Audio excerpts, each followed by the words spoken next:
The insane life inside Pablo Escobar's prison. If you thought your life was bad, just wait until you hear about the insane life inside Pablo Escobar's prison. This video will give you an inside look at the conditions that inmates had to endure. And it's not for the faint of heart. From the crowded cells to the lack of food and water, it's a wonder that anyone survived.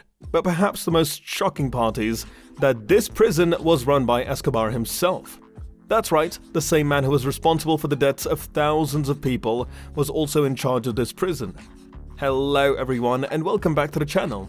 This video will surely blow your mind, so sit back, relax and enjoy this video. Colombian drug lord Pablo Escobar was the world's wealthiest and most well-known criminal in 1991, but he was also the most deadly.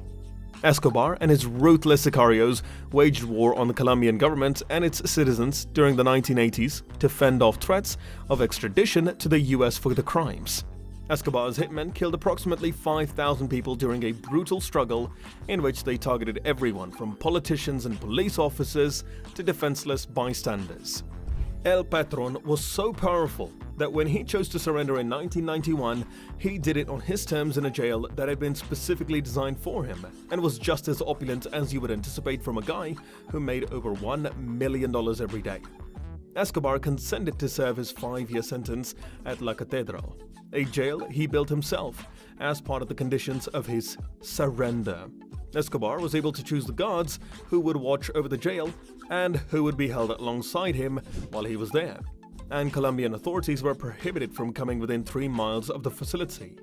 The drug lord picked a location high in the hills overlooking Medellin, and in June 1991 he moved in, bringing with him his own private army. He purposefully chose a position for his jail that provided a strategic vantage point over the region to ward off advancing forces. Escobar made every effort to make life behind prison as comfortable as possible after fully arming himself. Among the amenities in his jail were a gym, a billiards area, a bar, a disco where Escobar even staged wedding parties, a sauna, a jacuzzi, a waterfall, large-screen TVs, and a life-sized dollhouse for when Escobar's little daughter would visit.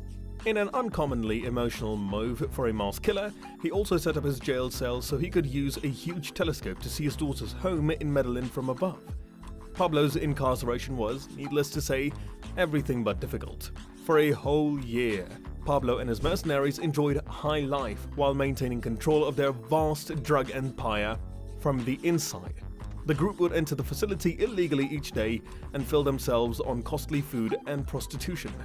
As far as jails go, it wasn't really a prison back then, but all good things must come to an end.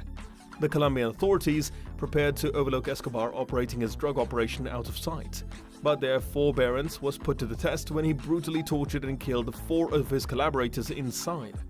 The facility was besieged by the Colombian army in July 1992, who requested that Escobar give himself up and surrender so he could be sent to a regular jail. The officials, who were all scared of Pablo because of his notoriety, did nothing as Pablo just left via the back door. Pablo was shot in the head on a rooftop in Medellin in December 1993, ending his homicidal life after a year on the lam. For many years, La Catedral was desolate. The land underwent transformation in 2007 with the arrival of a group of Benedictine monks from the Benedictina Fraternidad Monastica Santa Gertrudis. This brings us to the end of this video. Don't forget to like the video, also subscribe to the channel and click the bell icon to never miss an update.